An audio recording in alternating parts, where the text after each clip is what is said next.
नमस्कार दोस्तों, स्वागत है आपका आपके अपने चैनल सिलेक्शन अड्डा पर। दोस्तों, मैं अनिल एक बार फिर आप सबके सामने हाजिर हुआ हूं और हम जानते हैं कि ये होली का टाइम चल रहा है, अभी होली आने वाली है और ये जो टाइम है ये बहुत ही क्रूशियल टाइम है। हम सब जानते हैं कि अभी इलेक्शन हुए हैं और ये वो टाइम है कि पेपर्स जो आने वाले कुछ फॉर्म भरे गए थे और अब उनके पेपर्स होने वाले हैं, एग्ज़ाम होने वाले हैं उनके, ठीक है। तो अपनी तैयारी को बढ़ाना है, एक स्टेप आगे बढ़ाना है हम लोग को, ठीक है। और देखिए, दो तरह के लोग होते हैं। एक तो ये है कि अपने आप को एकदम पैक कर लिया, अलग हो गए। तो आइडियल कंडीशन अपने आप को नहीं बनानी है, अपने आप को एक बैलेंस लेकर चलना है। आप लंबी दूरी तक तभी चल पाओगे जब अपने आप को एक बैलेंस वे पर लेकर आओगे, ठीक है।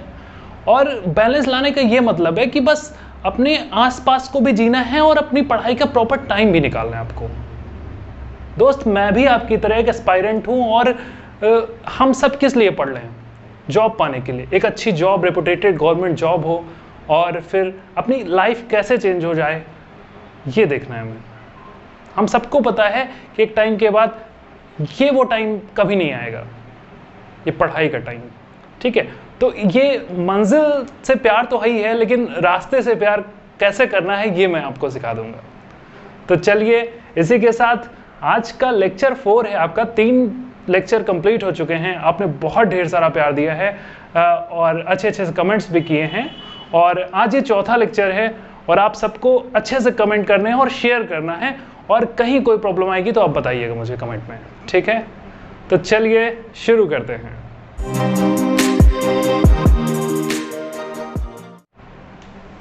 दोस्त, हमारी पहली योजना है प्रधानमंत्री जन धन योजना, ठीक है। प्रधानमंत्री जन धन योजना, ये जो योजना है ये कब शुरू हुई थी? देखिए, ये शुरू हुई थी 28 अगस्त 2014 को प्रधानमंत्री नरेंद्र मोदी जी। देखिए, आपको बैकग्राउंड में पुलिस वाला सायरन सुनाई दे रहा होगा शायद। तो ऐसे ही प्रधानमंत्री नरेंद्र मोदी जी आए और उन्होंने उद्घाटन कर दिया 28 अगस्त 2014 को। कौन सी योजना का? प्रधानमंत्री जन धन योजना का, ठीक है। प्रधानमंत्री जन धन योजना का शुभारंभ किया 28 अगस्त 2014 को पीएम मोदी ने, ठीक है। अब इसका उद्देश्य क्या था? देखिए, उद्देश्य बहुत बड़ी चीज होती है, हर योजना का कुछ ना कुछ उद्देश्य होता है अपने आप में, ठीक है। इस योजना का यह उद्देश्य था कि भाई, इस योजना के तहत, प्रधानमंत्री जन धन योजना के तहत प्रत्येक परिवार में कम से कम एक बैंक खाता तो जरूर होना चाहिए। अब देखिए, ये एक बैंक खाता क्यों जरूरी है? देखिए, गांव के जो पिछड़े क्षेत्रों में जो लोग रहते हैं, जिनकी आर्थिक स्थिति बहुत खराब है, तो क्या होता था कि भाई अब तक वो उनको लोन चाहिए होता था, पैसा चाहिए होता था, तो वो क्या करते थे? साहूकार के पास जाते थे। अब ये साहूकार क्या होता था, जैसे तैसे, जैसे इंटरेस्ट उसको समझ में आता था वैसे वो पैसा उनको दे देता था, उससे दुगना तिगुना पैसा उनसे लूटता था। तो आर्थिक स्थिति गांव वालों की और भी ज्यादा खराब होती चली जा रही थी, है ना। तो अब जब इतनी बेकार स्थिति हो रही थी, ऐसे स्टैंडर्ड ऑफ लाइफ एकदम बेकार हो गया था। तो प्रधानमंत्री नरेंद्र मोदी जी ने सोचा कि भाई ये योजना लाई जाए और इसके तहत प्रत्येक परिवार में एक बैंक खाता होना चाहिए। अब उस बैंक खाते का भाई क्या करेंगे? इस बैंक खाते के थ्रू क्या होगा, ये जो बैंक है, अब अगर किसान को या गरीब परिवार में किसी को अगर लोन चाहिए होता है तो वो लोन बैंक प्रोवाइड करेगा उसको। अच्छा, इस योजना के और 2 फायदे थे कि भाई 2 लाख तक का, देखिए 2 लाख तक का दुर्घटना बीमा का भी कवरेज था। एक्सीडेंट हो जाता है तो 2 लाख का दुर्घटना बीमा भी इसमें कवर था, ठीक है। और 30,000 रुपए का, कितने? 30,000 रुपए का जीवन बीमा भी इसमें कवर था। तो देखिए, ये योजना जो चलाई गई, इसका उद्देश्य डिजिटल इंडिया की ओर थोड़ा सा अग्रसर होना था, ठीक है। क्या है? डिजिटल इंडिया को प्रोत्साहन देना था, कह सकते हैं हम। क्यों? क्योंकि भाई बैंक खाते खोलना का मतलब ही यही है कि एक तरीके से डिजिटल इंडिया की ओर बढ़ना, ठीक है। अब आगे दूसरी योजना की बात करते हैं हम कि सांसद आदर्श ग्राम योजना। देखिए, नाम से पता चला है सांसद आदर्श ग्राम योजना, मतलब राज्य विधानसभा के जो सांसद है वो एक गांव लेकर के उसमें आदर्श कंडीशन डेवलप करा दे। देखिए, योजना के नाम में बहुत कुछ छुपा रहता है, ठीक है। तो ये सांसद आदर्श ग्राम योजना शुरू हुई थी, कब शुरू हुई थी? 11 अक्टूबर 2014 को। अब देखिए, 11 अक्टूबर डेट बहुत इंपॉर्टेंट है। 11 अक्टूबर डेट बहुत इंपॉर्टेंट है। क्यों इंपॉर्टेंट भाई? क्योंकि इसी दिन जयप्रकाश नारायण जी का बर्थडे हुआ था। अच्छा, जयप्रकाश नारायण जी का बर्थडे हुआ था। अब देखो याद कैसे करोगे भाई, 2014 मैक्सिमम जो योजनाएं हैं 2014 में उस टाइम स्टार्ट हुई थी, ये तो बात पता है आपको, थोड़ा आइडिया लग जाएगा। लेकिन ये 11 अक्टूबर कैसे याद करोगे? अब देखो, जय हो माता जी की, 11 रुपए का प्रसाद चढ़ा दिया आपने, क्या किया, 11 रुपए का प्रसाद चढ़ा दिया माता जी के नाम का, तो जय हो माता जी। और जयप्रकाश नारायण के बर्थडे पर 11 रुपए का प्रसाद चढ़ा, मतलब जयप्रकाश नारायण जी का बर्थडे कब होता है? 11 तारीख को होता है, 11 अक्टूबर को, ठीक है। तो ये यहां से थोड़ा सा आसान तरीके से आप याद कर सकते हैं। तो हमने क्या बताया आपको कि सांसद आदर्श ग्राम योजना की शुरुआत हुई थी 11 अक्टूबर 2014 को श्री जयप्रकाश नारायण जी के बर्थडे पर। अच्छा, आप लोग जरा कमेंट बॉक्स में ये बताइएगा कि जयप्रकाश नारायण एयरपोर्ट कहां पर है, ठीक है। अब देखिए, बात करते हैं कि इस योजना में क्या था। राज्य विधानसभा के जो सांसद हैं वो अपने राज्य विधानसभा जो क्षेत्र है उनका, है ना, तो उसमें क्या हुआ, अपने उस क्षेत्र में कोई भी ग्राम पंचायत आप चुनाव कर लीजिए। अच्छा, और उसके बाद क्या था, इसमें चुनने के बाद, है ना, वो एक गांव का विकास करिए। अब गांव का विकास का ये मतलब है कि इंफ्रास्ट्रक्चर बना के रख देना सिर्फ नहीं है, गांव की बालिकाओं का विकास हो, गांव के बच्चों का विकास हो, युवाओं को शिक्षा दी जाए, तो ये सब चीज भी कवर होना चाहिए। ओवरऑल कहें तो एक गांव का लिविंग स्टैंडर्ड आप बढ़ा दीजिए, ठीक है, उसको विकास की तरफ कैसे अग्रसर ले जाइए, ठीक है। तो ये इसमें लक्ष्य रखेगा, वो 2019 तक 3 गांवों को सांसद जी को क्या करना है, विकास की ओर ले जाना है, ठीक है। 3 गांव गोद लेना, वही बात की। अब ये 3 गांव डायरेक्ट ऐसे गोद नहीं ले लिया गया, बात ये हुई 2019 तक ऐसा प्रावधान रखा गया कि भाई 3 गांव कम से कम ऐसा हो, हर साल एक गांव डेवलप करो और 2019 तक 3 गांव आपके डेवलप हो जाए। सिमिलरली 2024 तक, भाई 2024 तक देखिए, 2019 से 2024 तक की 5 साल हो गए, है ना, 20, 21, 22, 23, 24 आने, ठीक है। आने वाले 5 सालों में 5 गांव, भाई हर साल एक गांव डेवलप करना है, तो 2019 तक 3 गांव हो चुके हैं, तो 2024 तक 5 गांव और हो गए, तो 5 और 3 कितना हो गया, टोटल 8 गांव। मतलब 2024 तक 8 गांव गोद लेना, मतलब इनको विकास की ओर ले जाना, ठीक है। और ये विकास कैसा हो, बालिकाओं का विकास हो, है ना, बालिकाओं की शिक्षा व्यवस्था उच्च हो, है ना, बच्चों का, युवाओं का शिक्षा पर ध्यान दिया जाए, डिजिटल इंडिया की ओर प्रोत्साहित किया जाए, तो ये सब चीजें हैं, जागरूक किया जाए गांव के बच्चों को, महिलाओं की दशा कैसे सुधारी जाए, ये सब चीज इसमें कवर होंगी, ठीक है। तो उम्मीद करता हूं आपको एकदम क्लियर हो गया होगा, ठीक है। सांसद आदर्श ग्राम योजना कब स्टार्ट हुई थी, 11 रुपए का प्रसाद चढ़ाएंगे, जयप्रकाश नारायण जी के बर्थडे पर 11 अक्टूबर 2014 को शुरुआत हुई थी, ठीक है। अगली बात करते हैं हम मिशन इंद्रधनुष अभियान। अब देखिए, इंद्रधनुष अभियान ये बहुत इंपॉर्टेंट योजना है। इंद्रधनुष में कितने रंग होते हैं, 1 2 3 4 5 6 7 7 रंग होते हैं इंद्रधनुष, ठीक है। तो ऐसा ही कुछ यूज करके ये कीवर्ड हमारा ये मिशन इंद्रधनुष अभियान बनाया गया, ठीक है। अब ये मिशन इंद्रधनुष ही क्यों नाम दिया गया वो देखते हैं। पहली बात तो ये कि 25 दिसंबर 2014 को इसको लागू कर दिया गया। क्या लागू हुआ, मिशन इंद्रधनुष अभियान कब लागू हुआ, 25 दिसंबर 2014, जब क्रिसमस चल रहा था, ठीक है, तब क्या हुआ, मिशन इंद्रधनुष अभियान लागू हो गया। भाई जब क्रिसमस होगा, क्रिसमस ईव आता है, तो क्या होता है, इंद्रधनुष निकल उठता है, कितना अच्छा दिन होता है, ठीक है। तो फिर, और ये सबसे बड़ी इंपॉर्टेंट बात है कि भाई ये कौन से मंत्रालय के तहत आया, तो केंद्रीय स्वास्थ्य मंत्रालय द्वारा, ठीक है। मिशन इंद्रधनुष अभियान की शुरुआत कौन से मंत्रालय के थ्रू की गई, तो केंद्रीय स्वास्थ्य मंत्रालय द्वारा। अच्छा, अब इंपॉर्टेंट बात करते हैं इसमें। इंपॉर्टेंट बात क्या है कि भाई ये कितनी बीमारियां इसमें कवर की जाती हैं। अच्छा देखिए, इसका उद्देश्य यही था कि कुछ बीमारियों को ध्यान में रखते हुए उनके लिए जो टीकों की व्यवस्था कराई जाए और शिशुओं को उस बीमारी से कैसे दूर किया जाए। तो ये एक पहल थी, कौन सी, मिशन इंद्रधनुष अभियान की, ठीक है। अब इसमें कैसे और कितनी बीमारियों को रखा गया, तो टोटल 7 बीमारियों को चुना गया, 7 बीमारियों को इस इंद्रधनुष अभियान में कवर किया गया। अब ये 7 बीमारियां कौन कौन सी है वो देखते हैं। डीपीटी, देखिए एक नाम आपने डीपीटी के नाम से डीपी का टी का टिक्का लगता है, वो आपने बहुत सुना होगा, ठीक है। डी से क्या होगा, डिप्थीरिया, आपने सुना होगा ये नाम, क्या है, डिप्थीरिया। कौन सा है, डिप्थीरिया, ठीक है। पहली कौन सी बीमारी है, डिप्थीरिया। दूसरी है पर्ट्यूटिस, पर्ट्यूटिस को बोलते हैं काली खांसी शुद्ध भाषा में, ठीक है। और टी फॉर टिटनेस, ठीक है। तो टी फॉर टिटनेस, तो ये आप शॉर्ट में ऐसे याद कर लो डीपीटी। 3 बीमारियां याद हो गई। अब बच्ची 4 बीमारी कौन सी है भाई? 4 बीमारी भाई ऐसे देखो, पोलियो, पोलियो 2 गुण जिंदगी की, ठीक है। आगे टीबी, फिर खसरा, और नेक्स्ट क्या है, लास्ट हेपेटाइटिस। तो 7 बीमारियां इसके अंतर्गत आ गई। अब देखो क्वेश्चन क्या बनेगा आपका, क्वेश्चन ये पूछा जाएगा कि इनमें से कौन सी बीमारी या इनमें से कौन सा जो रोग है वो मिशन इंद्रधनुष अभियान के तहत नहीं रखा जाता। 4 ऑप्शन वो आपको दे देगा और आप हो जाएंगे कंफ्यूज, क्योंकि आपको याद नहीं होगा। तो आपको याद हो जाए इसके लिए क्या है तरीका, डीपीटी पहले याद कर लो। D for diphtheria, P for pertussis मतलब काली खांसी, और टी फॉर टिटनेस। आगे टीबी, खसरा, हेपेटाइटिस और क्या है, पोलियो, 2 गुण जिंदगी। तो 7 बीमारियां हमको याद हो गई। और क्या पॉइंट था भाई, 25 दिसंबर 2014 को लागू हुआ। इंद्रधनुष कब निकलेगा, जब भाई क्या होगा, 25 दिसंबर आएगा, क्रिसमस ईव आएगा, ठीक है। अब उसके बाद क्या है, कौन सा मंत्रालय, केंद्रीय स्वास्थ्य मंत्रालय द्वारा। तो ये इंपॉर्टेंट पॉइंट थे इस मिशन इंद्रधनुष अभियान के। चलिए आगे बात करते हैं कि बेटी बचाओ और बेटी पढ़ाओ। उससे पहले 1-2 योजनाएं और देखते हैं, ठीक है। उससे पहले एक और योजना है, देखिए पहल योजना। ये बड़ी इंपॉर्टेंट योजना है।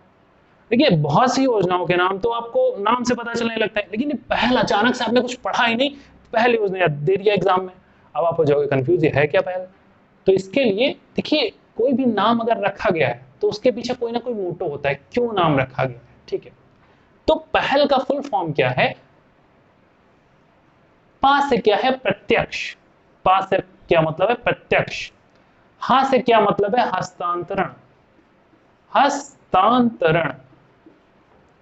और ला का मतलब है लाभ, प्रत्यक्ष हस्तांतरण लाभ। मतलब ये नाम यूं ही नहीं बना दिया गया है भाई, पा से प्रत्यक्ष, हा से हस्तांतरण, ला से लाभ, तो प्रत्यक्ष हस्तांतरण लाभ।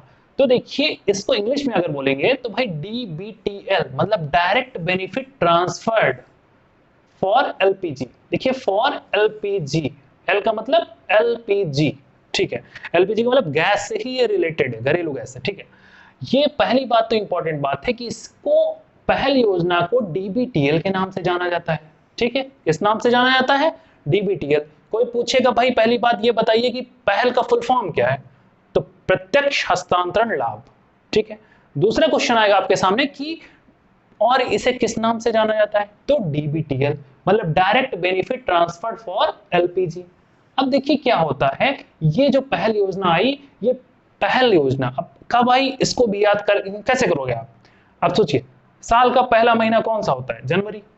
साल का पहला महीना होता है जनवरी, तो इसका मतलब ये जनवरी में आई क्योंकि पहल हो रही है जनवरी में, ठीक है। 1 जनवरी 2015 में आई, ये ध्यान रखेंगे, 2015 को स्टार्ट हुई। ये इंपॉर्टेंट क्वेश्चन है इसका। तो पहल भाई पहला महीना कब आता है, जनवरी में ही तो आता है। तो 1 जनवरी 2015 को पहल योजना आई। डीबीटीएल इसका दूसरा नाम है, मतलब direct benefit transferred for LPG. मतलब अभी तक क्या होता था भाई, देखिए ये सिस्टम ऐसा बनाया गया पहल योजना का कि जो एलपीजी की जो सब्सिडी मिलेगी वो डायरेक्ट आपके बैंक खातों में सरकार द्वारा प्रोवाइड कर दी जाएगी। तो देखिए कोई कैश वैश का झंझट ही नहीं रहा, सब्सिडी जो आई वो सीधे हमारे बैंक खाते में आ गई। तो एलपीजी की जो सब्सिडी आती है वो क्या आ गई, सीधे बैंक खाते में आ गई, ठीक है। तो ये पहल योजना का उद्देश्य क्या था कि भाई ये इसका मतलब यही था कि डायरेक्ट सब्सिडी को, जो एलपीजी की सब्सिडी को बैंक लोगों के बैंक खाते में प्रोवाइड कर देना। अच्छा अगला क्वेश्चन ये उठता है भाई कि ये कौन से मंत्रालय के अधीन आता है, बताइए। पहल योजना, देखिए नाम से पता चल रहा है पहल में, अभी हमने आपको बताया कि एलपीजी से रिलेटेड है, गैस सिलेंडर से, तो ये किस मंत्रालय के अधीन आता है, ठीक है। तो ये आता है पर्यावरण एवं प्राकृतिक गैस मंत्रालय, ठीक है। आगे की बात करते हैं हम। 4 योजनाएं हमारी कंप्लीट हो गई। नेक्स्ट योजना है हमारी हृदय योजना। ये मोस्ट इंपॉर्टेंट योजना है, ये अभी समीक्षा अधिकारी का पेपर हुआ था उसमें आया था। हृदय योजना, हृदय योजना देखिए इसको बड़े आसानी से आप याद कर लेंगे। हृदय 21 जनवरी 2015 को आई, पहली बार हृदय में आई बात की, क्या हुआ 21 जनवरी 2015 को ये योजना आई, ठीक है। पास से पहल भाई होती है जनवरी के पहले हफ्ते में, ठीक है। साल का पहला क्या होता है, मंथ जनवरी होता है, तो पहल योजना कब आई, जनवरी में आई। 1 जनवरी को, ठीक है, 2015 में। उसके बाद हृदय में भी आई ये बात कि चलो ऐसा है, हम अपने जो विरासत है, सांस्कृतिक विरासत है, हमारे मंदिर जो है उनका संरक्षण करना ही चाहिए। हृदय में हमारे ये थॉट आया, ठीक है, हृदय में हमारे आता नहीं कि दिल से उन हमारी प्राकृतिक धरोहर को के लिए जो सम्मान होता है, अपने होता है ना, दिल में सम्मान होता है, हृदय में वो सम्मान होता है, तो उसी से रिलेटेड है हृदय योजना। अच्छा, ये कौन से मंत्रालय के अधीन है भैया? तो शहरी विकास मंत्रालय। हृदय में क्या बात आई? आपके हृदय में ये बात आई कि हमारी जो सांस्कृतिक विरासत है उनका संरक्षण करना चाहिए, ठीक है, विकास करना चाहिए, समझ रहे हैं आप, संरक्षण बोलो, उसका विकास करो, संरक्षण करो, तो शहरी विकास मंत्रालय के अंतर्गत आई, ठीक है। अब ये जो हृदय का इंग्लिश में नाम देखिए, अब इसको कैसे आप फुल फॉर्म में देखते हैं। H फॉर हृदय, हृदय के H का मतलब हेरिटेज, H का मतलब हेरिटेज, हेरिटेज मतलब कि हमारी संस्कृति, heritage city development and augmentation योजना। क्या है हृदय का full form? H for heritage, heritage city development and augmentation योजना। देखिए क्वेश्चन आपको ऐसे भी घुमा सकता है कि भाई हृदय योजना में H का फुल फॉर्म बताइए, H का क्या मतलब है? तो H का मतलब है क्या? Heritage city, heritage full form क्या होगी इसका? H का फॉर हृदय, H फॉर हेरिटेज, हृदय का फुल फॉर्म है heritage city development and augmentation योजना, ठीक है। अब ये जो हमने अभी थोड़ी देर पहले बताया था कि इस योजना से रिलेटेड क्वेश्चन आया था समीक्षा अधिकारी के पेपर में, तो वो क्या क्वेश्चन था वो देखते हैं। क्वेश्चन था कि भाई ये कितने शहरों में चल रही है, ठीक है, कितने शहरों की सांस्कृतिक धरोहर को फिर से जीवित किया जाएगा? कितने शहरों को? 12 शहरों की। तो ये क्वेश्चन आया था कि मतलब कितने शहरों की सांस्कृतिक धरोहर को फिर से जीवित किया जा रहा है, मतलब 12 शहरों की, ठीक है। ये इसका उद्देश्य था। किसका उद्देश्य था? हृदय योजना का ये उद्देश्य था कि भाई 12 शहरों की सांस्कृतिक धरोहर को फिर से जीवित करना, ठीक है। अब आप कमेंट बॉक्स में उन 12 शहरों में कौन कौन से शहर आते हैं उनका नाम बताएंगे, ठीक है। ये थी हमारी 5 योजनाएं कंप्लीट हुई, ठीक है दोस्तों। अब हम बात करते हैं आज की लास्ट योजना जो है बेटी बचाओ बेटी पढ़ाओ योजना। देखिए बेटी बचाओ बेटी पढ़ाओ योजना जो है वो बहुत इंपॉर्टेंट योजना है। क्यों योजना है? क्योंकि बेटियों की शिक्षा पर बहुत बल देना बहुत जरूरी था। बेटियों की सामाजिक स्थिति कैसी है उसको ऊपर बढ़ाना इस योजना का बहुत मुख्य उद्देश्य था, ठीक है। इस योजना का उद्देश्य यही था कि बेटियों, महिलाओं की कैसे जीवन स्तर को और बढ़ाया जाए, कैसे जीवन स्तर को, कैसे उनकी शिक्षा के प्रति उनको जागरूक किया जाए। आजकल देखते हैं लोग क्या कर देते हैं, लिंग टेस्ट करवाते थे एक टाइम के पहले, अब तो बहुत एकदम कानूनन अपराध हो गया है, लेकिन पहले लिंग टेस्ट करवा लेते थे। तो ये सब कुरीतियां, दिक्कतें, परेशानियां थी समाज में, ये सब दूर करने की एक बहुत अच्छी पहल है बेटी बचाओ बेटी पढ़ाओ अभियान, ठीक है, बेटी बचाओ बेटी पढ़ाओ योजना, जो की शुरुआत हुई 22 जनवरी 2015 को। बेटी बचाओ बेटी पढ़ाओ, ठीक है, बेटी बेटी 2 बार आ रहा है, ठीक है, 2 बार आ रहा है तो 2 ठीक है, 2 मतलब 22 जनवरी 2015 को। देखिए ये सिर्फ निमोनिक्स मैंने बनाया है ताकि आप याद कर लीजिए आसानी से, कंफ्यूजन ना रहे कि क्या डेट है ना। तो बेटी बचाओ बेटी पढ़ाओ, बेटी बेटी 2 बार आया तो 22 ठीक है, 22 जनवरी 2015 को ये योजना आई, शुभारंभ हुआ, पूरे देश में इसका शुभारंभ हुआ, ठीक है। कहां से हुआ था, स्टार्ट कहां से हुआ था? ये हरियाणा के पानीपत से इसको स्टार्ट किया गया था। कहां से शुरू हुआ था? हरियाणा के पानीपत से स्टार्ट कर दिया गया था। ये बहुत इंपॉर्टेंट है कि कहां से इसका शुभारंभ हुआ था, हरियाणा के पानीपत से शुभारंभ हुआ था। अब देखिए ये क्या है योजना, ये योजना ऐसी है कन्या सुमंगला योजना, आपने नाम सुना होगा, ठीक है। जब बेटी 10 वर्ष की हो जाती है तब उसका बैंक अकाउंट खोल दो, ठीक है, उसका एक बैंक अकाउंट खुलवा दीजिए। उसके बाद कन्या सुमंगला योजना के जो प्रॉफिट है वो इसी के तहत मिल जाएगा। मतलब जो कन्या सुमंगला योजना का जो लाभ है वो बेटी बचाओ बेटी पढ़ाओ योजना में ही आपको मिल जाएगा। करना क्या होगा भाई, 10 वर्ष की बेटी हुई उसका बैंक अकाउंट होना चाहिए, ठीक है। अब हर महीने बेटी के अकाउंट में 1000 रुपए की राशि आप ट्रांसफर करते रहो, ठीक है, हर महीने 1,000 रुपए की, और 14 साल बाद 1,68,000 रुपए हो जाएंगे। और उसके बाद 21 सालों के टाइम के बाद क्या हुआ कि सरकार लगभग आपको 6 लाख के आसपास रुपए दे देगी। इतना 6 लाख के आसपास। तो देखिए कितनी अच्छी बात है कि बेटी के अकाउंट में, देखिए आगे उसके आने वाले फ्यूचर के लिए कितना अच्छा होगा कि उसको 1 लाख का सिर्फ 6 लाख आपको प्रोवाइड हो जाएगा, अप्रोक्स मैंने बताया, ठीक है। तो दोस्तों ये रही आज की 6 इंपॉर्टेंट योजनाएं जो आने वाले एग्जाम्स में देखिए 1 या 2 नंबर जरूर आपको दिलाना ही दिलाना है, ठीक है। बिल्कुल आप ये बस टू द पॉइंट आप पढ़िए हमारे साथ और पेन डाउन कर लीजिए, इसको नोट कर लीजिए अपनी कॉपी पे और आराम से आप इसको एक बार रिवीजन कर लीजिएगा। 100% आपका तैयार हो जाएगा। आने वाली कुछ क्लासेस में मैं ये और आगे की योजना करवा दूंगा और बिल्कुल कोई डाउट होता है तो आप कमेंट बॉक्स में बताइएगा, आपकी प्रॉब्लम का सॉल्यूशन देने का मैं पूरा कोशिश करूंगा। और दोस्तों आप सभी को होली की बहुत बहुत शुभकामनाएं। अच्छा सजाए आपका ये होली का त्योहार और आने वाले कुछ महीनों में आपकी गवर्नमेंट जॉब लग जाए। मैं यही आशा करता हूं हम सब सफलता की ओर बढ़ रहे हैं और सफलता की ओर का एक कदम हम साथ साथ उठाएंगे, ठीक है। हम सभी सफल होंगे और जीत के दिखाएंगे। धन्यवाद। जय हिंद।